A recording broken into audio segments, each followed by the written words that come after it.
Hai, nih orang ini, lihat sebelah kanan gua, presiden 2 periode di Amerika Serikat, negara paling adidaya di dunia ini, yang pernah tinggal di Indonesia, Barack Obama. Seorang pemimpin dunia yang pidatonya selalu menggerakkan orang banyak. He is one of the best speakers in the world. Karena ya memang pidatonya itu keren banget, dan gue suka menikmati pidato beliau ya. Selain memang beliau konon kabarnya pernah belajar NLP, beliau juga memang selalu melatih dirinya supaya speaknya bagus banget, dan saat dia berbicara di depan umum, orang bisa tidak hanya masuk emosinya, tapi juga bisa tergerakkan perilakunya oleh pidato Barack Obama.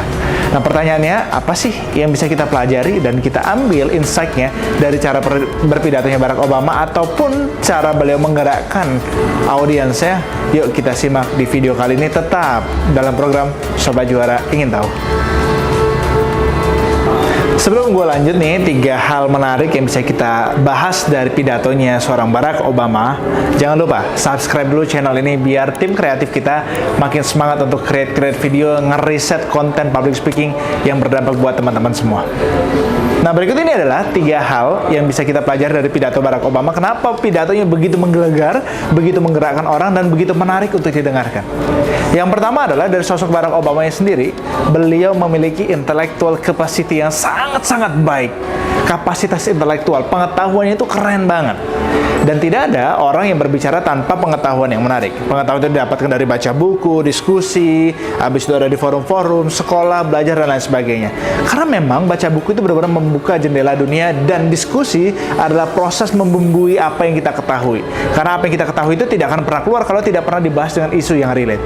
So, teman-teman sekalian, kalau kita berbicara Barack Obama lagi, kita nggak ragu lagi pengetahuan beliau tentang dunia, pengetahuan beliau tentang penguasaan ekonomi, politik, geopolitik, militer, dan lain sebagainya. Maka dari itu, sebelum berbicara, pastikan kita punya konten yang sangat menarik yang kita dalam, memahami dan mempelajari hal tersebut. So, jaga kapasitas intelektual kita dan pengetahuan kita terhadap apa yang mau kita bicarakan. Yang kedua, Barack Obama selalu menguasai panggung di mana dia berpidato. Contoh nih, waktu ke Indonesia tahun awal-awal jadi presiden, di UI tepatnya, Barack Obama membahas masa kecilnya di Indonesia, tentang bakso, sate, dan itu membuat para audiens itu happy, senang, dan merasa, ih kita deket ya, kita kayak kenal lama ya gitu. Bahasa kenanya common ground ya, rapport building, membangun keakraban, membangun kesamaan. Kata kunci itu matching and mirroring. So, tahap awal, sebelum kita memulai isi pidato sesungguhnya, sempatkan diri untuk membangun keakraban, atau bahasa kerennya rapport building. Jadi disamakan dulu nih, antara kesamaan latar belakang kita dengan mereka, atau urusan-urusan pribadi kita dengan urusan mereka, masalah kita dengan masalah mereka, dan lain sebagainya. Barack Obama selalu melakukan itu. Nah, kata kuncinya 2 tadi ya, matching, dimatchingkan, disama-samakan masalahnya atau isunya. Yang kedua, mirroring, dikembar-kembarkan, gitu ya. Nah, selain itu, kemampuan Barack Obama menguasai panggung itu juga terlihat saat berpidato. Eye contact-nya, matanya ke panggung itu, atau matanya melihat audiens itu terlihat sangat apik, sangat keren ya.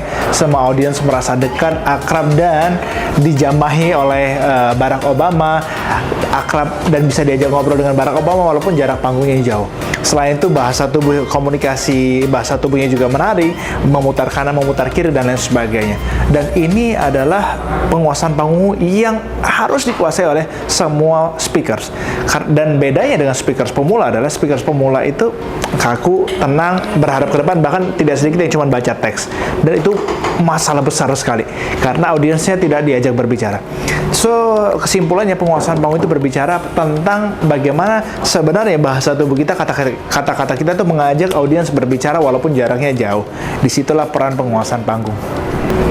Yang ketiga, ini ada rahasia penting yang banyak orang nggak tahu tentang ritme berbicara.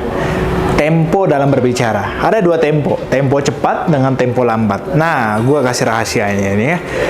Jadi, kalau you guys, teman-teman semua, mau memotivasi orang, menggerakkan orang dengan penuh semangat, berbicara dengan tempo yang cepat. Dan kalau mau membuat orang tergerak hatinya, jadi dapat emosinya, berbicara dengan tempo yang lebih lambat. Karena tempo lambat digunakan untuk menginspirasi, tempo cepat digunakan untuk memotivasi. Jadi nggak ada alasan, kan gaya ngomong gue tuh cepet banget, gue orang visual, atau lain sebagainya. Enggak. Ini semua harus diatur dan disetting, direkayasa. Jadi cara berbicara itu harus direkayasa dan disiapkan, diciptakan, dan disetting. Jadi sekali lagi ya, ngomong cepat itu memotivasi. Kalau kalian mau ngasih tahu informasi yang banyak membuat orang, oh iya gitu ya. Dan kalau membuat hatinya tergerak, hatinya terketuk, ngomongnya harus agak lambat. Nah, jadi permainannya gimana? Ada masa cepat dan lambat, dan itulah yang dimainkan oleh Barack Obama. Dia kadang ngomongnya cepat, kadang ngomongnya lambat, ditambah bahasa tubuh yang apik. Perfect lah sudah. So, coba gunakan 3 hal ini ya. Mudah-mudahan public speaking lu bisa bertumbuh dengan sangat baik. So guys, itu tadi 3 tips yang Barack Obama lakukan, yang kita analisa, kita pelajari, dan kita ketahui untuk diungkapkan kembali di konten ini. Kalau misalkan teman-teman punya ide, siapa sih sosok yang mau dibedah public speakingnya, atau punya gagasan, atau punya bahan diskusi, jangan ragu untuk komen di kolom komentar di bawah ini. Dan komentar teman-teman itu sangat berarti buat perkembangan konten-konten yang dilakukan oleh tim kreatif Akira. Dan teman-teman sekalian, jangan lupa klik like, komen, dan subscribe. Dan jangan lupa share ke teman-teman lainnya, barangkali mereka sedang butuh video ini dan nggak tahu kan. Barangkali dari jari-jari lu, dari kuota lu, dari handphone lu, dari sosial media lu, orang hidupnya berubah dan orang mendapatkan manfaat dari video yang kita buat dan video yang kita siapkan buat membantu teman-teman berpublic speaking ini.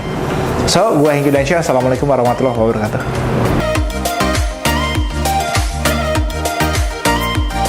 Antara dia sebagai pembicara dengan audiensnya. Di Indonesia beliau ulangin deh.